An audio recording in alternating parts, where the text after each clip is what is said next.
کہ ایک مرتبہ اللہ کے ولی عبداللہ بن مبارک رضی اللہ تعالی عنہ حج کے دورے پہ گئے ہوئے تھے۔ خانہ کعبہ کی طواف کرنے کے بعد، حج ارکان ادا کرنے کے بعد خانہ کعبہ کے پاس بیٹھ گئے اور آنکھیں لگنے کے بعد خواب میں دیکھ رہے ہیں کہ دو فرشتے آسمان سے زمین کی طرف نزول ہو رہے ہیں، نازل ہو رہے ہیں۔ ایک فرشتے نے کہا کہ اس سال کتنے لوگ حج کرنے کے لیے آئے ہیں؟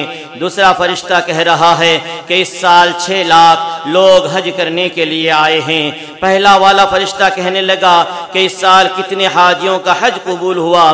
دوسرا فرشتہ کہہ رہا ہے اس سال کسی حاجی کا بھی حج قبول نہیں ہوا، یعنی 6 لاکھ حاجیوں کا حج قبول نہیں ہوا۔ اسی میں حضرت عبداللہ بن مبارک فرماتے ہیں کہ میری آنکھیں کھل گئی اور میں بے چین بے قرار ہو گیا کہ 6 لاکھ لوگ حج کرنے کے لیے آئے ہیں، حج بیت اللہ کے ارکان ادا کیے، لیکن کسی کا حج بھی قبول نہیں ہوا۔ اسی 6 لاکھ حاجیوں میں سے میں بھی ہوں۔ اتنے میں ایک آواز آئی، فرشتوں نے کہا کہ ایک شخص ہے جو حج کے لیے نہیں آیا، لیکن اللہ تبارک و تعالیٰ نے ان کو حج بیت اللہ، حج کے ارکان کا ثواب عطا فرمایا، اور ان کے وسیلے سے سارے حاجیوں کی 6 لاکھ حاجیوں کا حج بھی قبول فرما لیا۔ سبحان اللہ۔ جیسے ہی آنکھیں کھلی، عبداللہ بن مبارک اس شخص کی تلاش میں دمشق کے رہنے والے روانہ ہوئے۔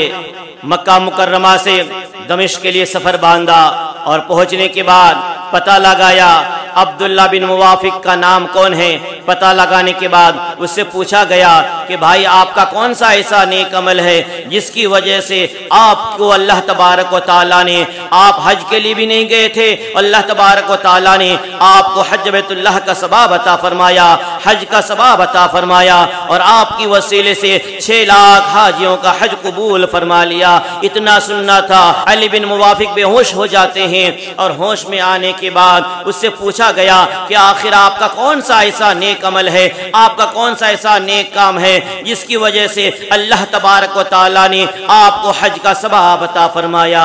انہوں نے کہا اے عبداللہ بن مبارک، میرے پاس کوئی نیک عمل نہیں ہے، میں 30 سال تک حج بیت اللہ کی جانے کے لیے تمنا کرتا تھا، اور میں نے محنت کر کے جوتے سی کر کے 300 درہم جمع کیا تھا، اور میں اس بار حج بیت اللہ کے لیے روانہ ہونے والا تھا، اور صبح کو میں حج بیت اللہ کے لیے روانہ ہونے والا تھا۔ رات کو میری بیوی نے کہا اے میرے شریک حیات، آپ صبح حج کے لیے روانہ ہو رہے ہیں، میری آخری خواہش ہے، آخری تمنا ہے، آپ پوری کر دیجئے، موت کا کوئی بھروسہ نہیں۔ میں نے کہا بتاؤ کیا تمنا ہے؟ میری بیوی نے کہا، میری بیوی حاملہ تھی، انہوں نے کہا مجھے گوشت کھانے کا شوق ہے، گوشت کھانے کا تمنا ہے، آپ میری تمنا پورا کر دیجئے۔ عبداللہ بن مبارک کو یہ سارا داستان بیان کرتے ہیں۔ علی بن موافق فرماتے ہیں کہ میں نے اپنی بیوی سے کہا کہ آج اتنی رات کو کہاں سے گوشت لے کے آؤں؟ میری بیوی نے کہا کہ پڑوس میں گوشت پک رہا ہے، خوشبو آ رہی ہے، آپ جا کر کے ان سے ایک پیالہ گوشت مانگ کے لائیے۔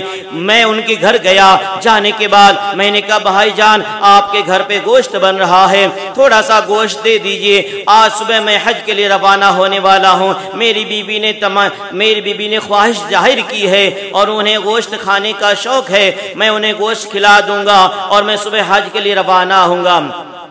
اتنا سنتے ہی وہ شخص زار و قطار رونے لگا، روتے روتے آنسو پوچھتے ہوئے کہا بھائی یہ گوشت میرے لیے حلال ہے، آپ کے لیے حرام ہے، آپ کے لیے حرام ہے۔ علی بن موافق فرماتے ہیں بھائی کیا بات ہے، آپ کے لیے حلال ہے میرے لیے حرام ہے، یہ کیا ماجرا ہے؟ آپ بھی کلمہ پڑھنے والے ہو، میں بھی کلمہ پڑھنے والا ہوں، آپ بھی نماز پڑھنے والے ہو، میں بھی نماز پڑھنے والا ہوں، آپ بھی روزہ رکھنے والے ہو، میں بھی روزہ رکھنے والا ہوں، آپ بھی دین شریعت کو ماننے والے ہو, میں بھی دین شریعت کو ماننے والا ہوں, لیکن آپ کے لیے حلال ہے, میرے لیے حرام ہے, کیا ماجرا ہے, کیا بات ہے. اتنا کہنا تھا, وہ شخص کہنے لگا کہ میرے بچے 3 دن سے بھوکے ہیں اور میرے بچوں کی موت اثر پہ کھڑی تھی, میرے بچوں کی موت مجھے سامنے نظر آ رہی تھی, میں نے اپنے بچے کی موت کو اپنی آنکھوں سے دیکھ رہا تھا اور میں نے سوچا کہ 3 دن ہو گئے ہیں, میرے بچے کی حلق سے نیچے ایک نوالا تو دور,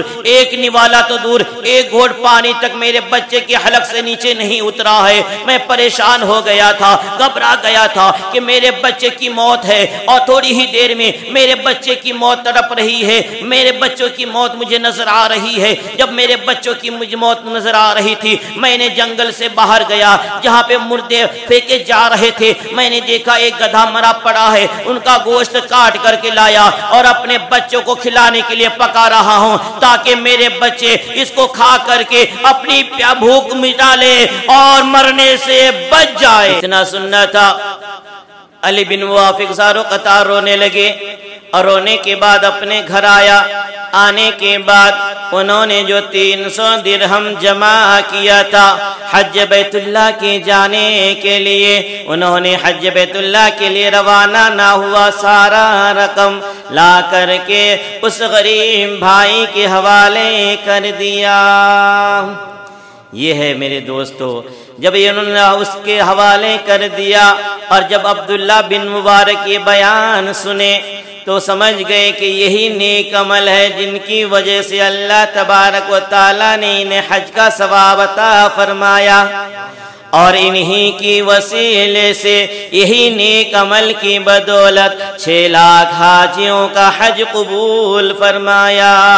تو ہمیں چاہیے کہ ہمارے پڑوس میں اگر کوئی غریب بھائی بھوکا ہے یا پیاسا ہے تو انہیں ہمیں کھانا کھلانا چاہیے, پانی پلانا چاہیے. بھوکا ہے تو کھانا کھلانا چاہیے, پیاسا ہے تو پانی پلانا چاہیے, کیونکہ بھوکے کو کھانا کھلانا ثواب کا کام ہے, پیاسے کو پانی پلانا ثواب کا کام ہے. تو ہمارا یہ فریضہ بنتا ہے کہ ہمارے پڑوس میں اگر بھائیوں میں, بہنوں میں, رشتہ داروں میں کوئی غریب ہے, کوئی یتیم ہے, تو ہمیں چاہیے ہم ان کی مدد کریں, کہ ان کی مدد کریں گے تو اللہ تبارک و تعالی ان کی وسیلے سے ہمارے نامہ اعمال میں نیکیاں عطا فرمائے گا.